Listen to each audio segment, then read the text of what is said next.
Research by the World Bank shows that 55% of children in India at late primary age suffer from learning poverty.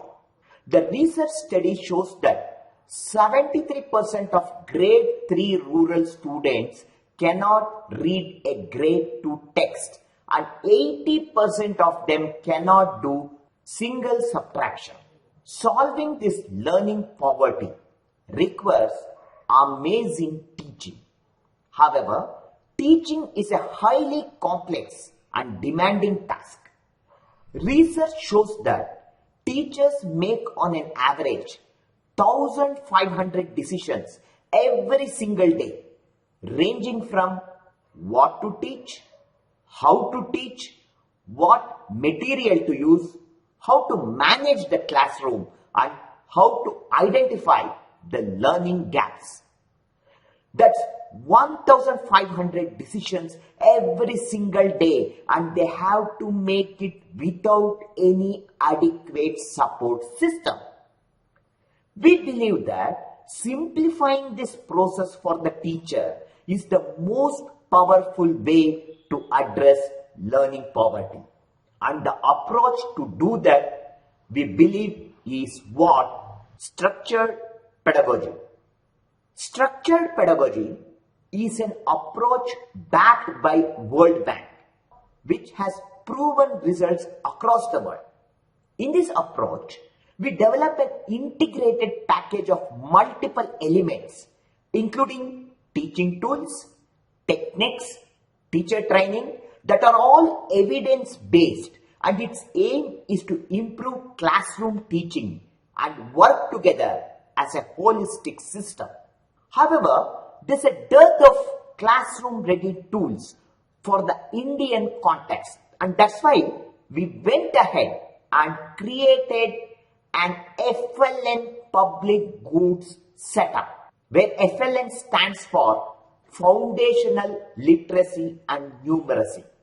This system of public goods has been created by experts, and it is mapped to national and global standards and is open access, meaning it's free to use and can be customized by anyone for their community needs. This tightly knit package of excellent public goods has two aims. The first is to decrease the cognitive load on teachers. The second is to allow them to increase their focus on student learning. The FLN public goods have 5 components, and now let's take a look at each one of them. The first is the learning outcome framework. A learning outcome framework helps teacher decide what should I teach today and what sequence should I teach these concepts. The year's syllabus is split into granular learning outcomes and sequenced in a logical progression such that each learning outcome is a tangible skill that can be acquired in one classroom session or one day of learning.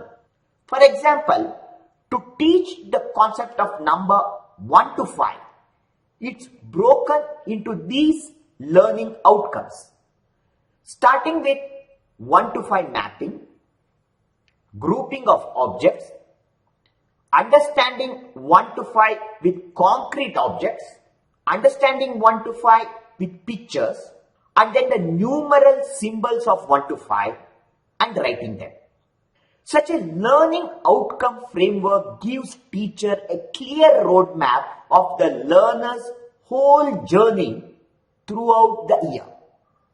These learning outcomes are grouped by subject domain and competency, making it easy to navigate, and they are all mapped to national and international standards. If learning outcomes tell us what to teach, the teacher guide figure out how to teach. They inform the teacher how to teach a learning objective in an engaging and effective way. It helps them to prepare. For example, what materials do they need to take to the class on a daily basis. This teacher guide consists of a daily lesson plan. Each lesson plan focusing on one learning outcome, which has detailed step-to-step instruction for fun and engaging activities to acquire a concept, and these are all based on robust pedagogical routines. Once a concept has been taught in the class using a lesson plan, next we come to the workbooks, which essentially help a teacher make the students practice what they have just learned in the class. The students' workbook contains daily worksheets which are mapped one-to-one with the lesson plans in the teacher guide, and they help in independent practice of learning outcomes.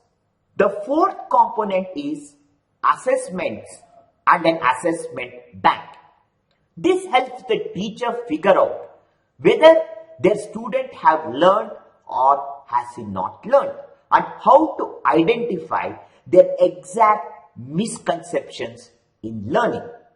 Our assessment bank consists of 8,500 items spanning grade 1 to 3 and covering both foundational literacy and also the numeracy.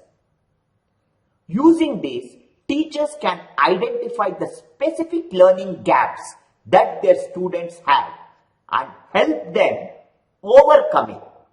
And they can focus on remedial and reteaching. The final component of our public goods is the teacher training courses.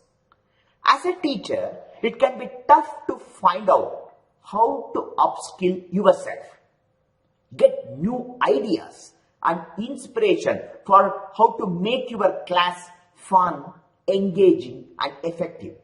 We have partnered with third-party apps like Teacher App to create multiple video courses that are hosted on the teacher platform that cover the fundamentals of foundational literacy and numeracy and also structured pedagogy. So these 5 components are our FLN public goods, which are focused on classroom resources. In addition to this, we also have playbooks for practitioners. Playbook will help practitioners embed particular pedagogical concept into their FLN programs.